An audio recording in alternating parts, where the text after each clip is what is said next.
Comienzos de la década de 1990, la iglesia de Brownsville en Pensacola, Florida, era como muchas otras iglesias locales de los Estados Unidos.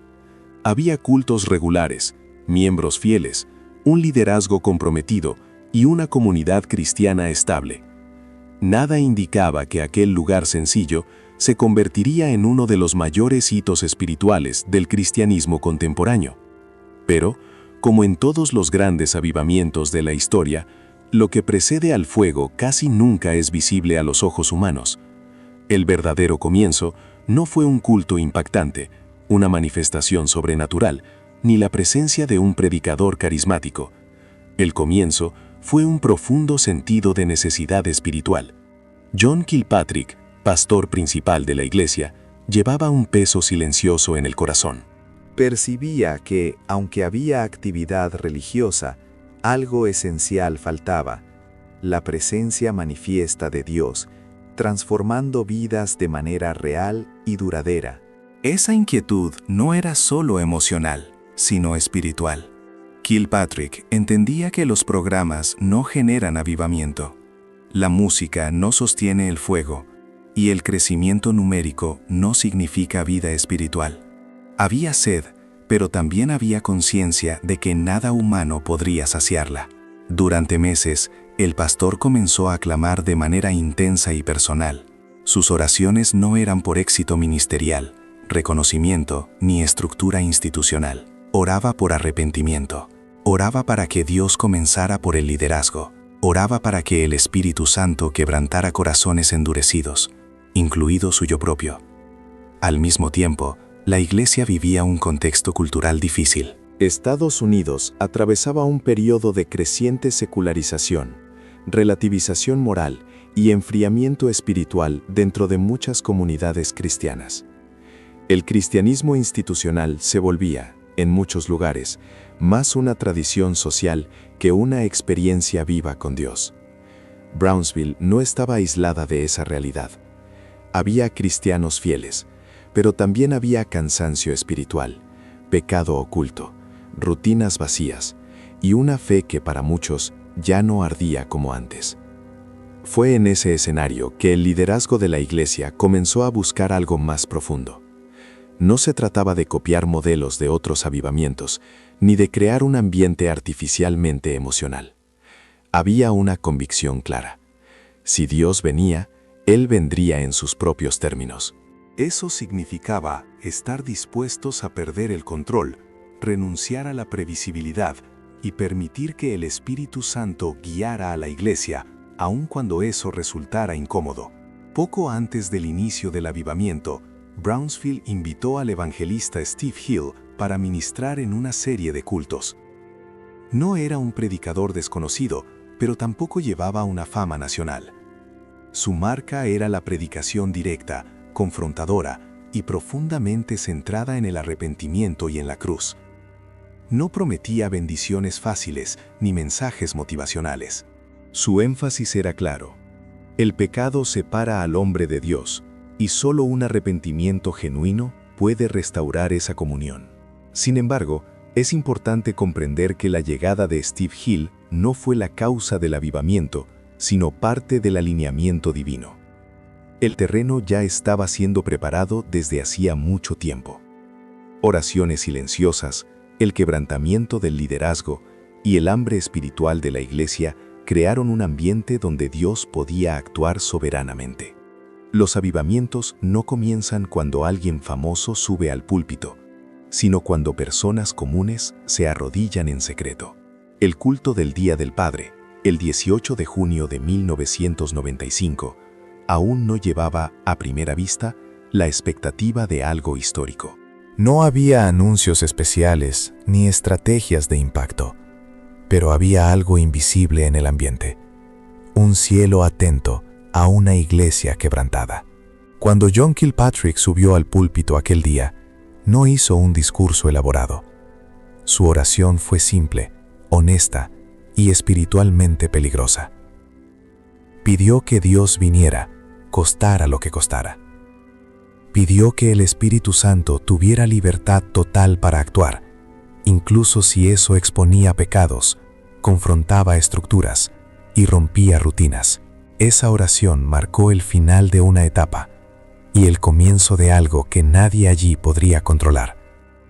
El terreno estaba listo, la leña había sido colocada, el corazón de la iglesia estaba abierto. Faltaba solo una cosa: que el fuego descendiera. En aquel culto del Día del Padre, después de la oración simple y profunda de John Kilpatrick, algo inesperado ocurrió. No hubo un grito, una música específica, ni una palabra profética anunciando lo que estaba por venir. Lo que siguió fue silencio, un silencio pesado, reverente, diferente de todo lo que muchos allí habían experimentado antes. En cuestión de segundos, el pastor cayó bajo el poder de Dios y permaneció en el suelo por cerca de 4 horas. El culto, tal como todos lo conocían, había terminado, pero el obrar de Dios apenas estaba comenzando. Steve Hill asumió el púlpito sin alarde. Su predicación no fue emocionalmente manipuladora ni estratégicamente preparada para generar reacciones. Predicó sobre arrepentimiento, santidad y la necesidad de una respuesta sincera a la cruz. Las palabras eran directas y cortantes, pero cargadas de autoridad espiritual. A medida que el mensaje avanzaba, algo comenzó a suceder en la congregación. Las personas empezaron a llorar, a temblar, a arrodillarse espontáneamente. El altar, poco a poco, fue siendo ocupado por hombres, mujeres, jóvenes y ancianos profundamente quebrantados. No había prisa, nadie intentaba terminar el culto, nadie llamaba al siguiente momento de la programación. El Espíritu Santo había tomado el control y todos lo sabían. Las personas confesaban pecados públicamente, restauraban relaciones, abandonaban vicios y se rendían a Dios de manera radical. Lo que se veía no era desorden, sino rendición. No era histeria colectiva, sino una profunda convicción de pecado y hambre de santidad. Las noticias comenzaron a difundirse rápidamente. Personas de ciudades vecinas llegaron, luego de otros estados y pronto de otros países. La iglesia, que tenía capacidad para unas 2,000 personas, comenzó a recibir filas que se formaban horas antes de que comenzaran los cultos. Muchos esperaban afuera, bajo el sol o la lluvia, con la sola esperanza de entrar y experimentar la presencia de Dios. Los cultos ocurrían prácticamente todas las noches. Algunos duraban 4, 5, 6 horas, y aún así, nadie parecía cansado. El altar nunca quedaba vacío. Mientras algunos eran ministrados en el suelo, otros llegaban quebrantados, y otros más permanecían en oración silenciosa en los bancos. Había un profundo sentido del temor del Señor. Las personas no iban a Brownsville en busca de sensaciones espirituales, sino en busca de una transformación real. Uno de los aspectos más marcantes de aquel período fue la centralidad del arrepentimiento. No se hablaba solo de bendiciones, prosperidad o victoria personal. El mensaje era claro y constante. Dios es santo, y Él llama a su pueblo a la santidad. Ese énfasis produjo frutos visibles. Matrimonios fueron restaurados, llamados ministeriales fueron despertados, vocaciones misioneras nacieron en el altar. Muchos que llegaron como curiosos salieron como discípulos profundamente comprometidos. Con el crecimiento del movimiento, también llegaron los cuestionamientos y las críticas. Algunos líderes cristianos cuestionaban las manifestaciones físicas, otros desconfiaban de la intensidad emocional de los cultos. El liderazgo de Brownsville, sin embargo, mantuvo una postura firme. Los frutos serían el criterio. No incentivaban las manifestaciones ni las reprimían de manera artificial. El enfoque permanecía en Jesús, en la cruz y en la obra del Espíritu Santo en el corazón humano. A lo largo de los meses, se volvió evidente que lo que sucedía allí no era un evento pasajero. El avivamiento comenzó a moldear a toda una generación. Se establecieron escuelas bíblicas. Se enviaron misioneros a naciones no alcanzadas. Se plantaron iglesias a partir de aquel fuego. Personas que habían sido tocadas en Pensacola llevaron la llama a sus contextos locales, no como una copia externa, sino como una experiencia transformadora interior. El fuego había descendido, pero no consumía solo emociones momentáneas. Purificaba, direccionaba y enviaba. Brownsville dejó de ser solo una iglesia local y se convirtió en un punto de referencia espiritual para miles alrededor del mundo. Aún así, el liderazgo sabía que el mayor desafío no era sostener multitudes, sino preservar la esencia. El avivamiento no se mide por la cantidad de personas presentes, sino por la profundidad de la transformación producida. Mientras el movimiento crecía en visibilidad, Dios continuaba obrando de manera silenciosa entre bastidores, preparando lecciones que solo serían plenamente comprendidas con el tiempo. El fuego que desciende también prueba, refina y revela. Lo que se estaba construyendo allí no era solo un momento histórico, sino un llamado continuo a la iglesia global. Con el paso de los años, el avivamiento de Brownsville entró en una fase menos visible, pero no menos decisiva. Las multitudes seguían llegando, los cultos permanecían intensos y el impacto aún era profundo, pero algo se volvía cada vez más claro. Los avivamientos verdaderos no se sostienen solo por momentos de gloria, sino por carácter, madurez espiritual y obediencia continua. El mismo fuego que atrae personas también prueba motivaciones, expone fragilidades y revela si el corazón está más enamorado de la presencia de Dios o del movimiento en sí. El liderazgo de Brownsville enfrentó presiones crecientes. Administrar multitudes internacionales, críticas externas y expectativas espirituales elevadas exigía discernimiento constante. En medio de todo eso, una convicción permaneció innegociable. El avivamiento no pertenecía a un hombre, a un ministerio, ni a una denominación. Era la obra soberana de Dios. Esa comprensión protegió a la iglesia de transformar el fuego en producto o la presencia en espectáculo, incluso cuando había oportunidades de capitalizar la fama que se había formado en torno a Pensacola. Con el tiempo, los cultos diarios comenzaron a disminuir, no por falta de hambre espiritual, sino porque la estación estaba cambiando. Eso no significaba que Dios se hubiera ido, sino que Él estaba redireccionando el enfoque.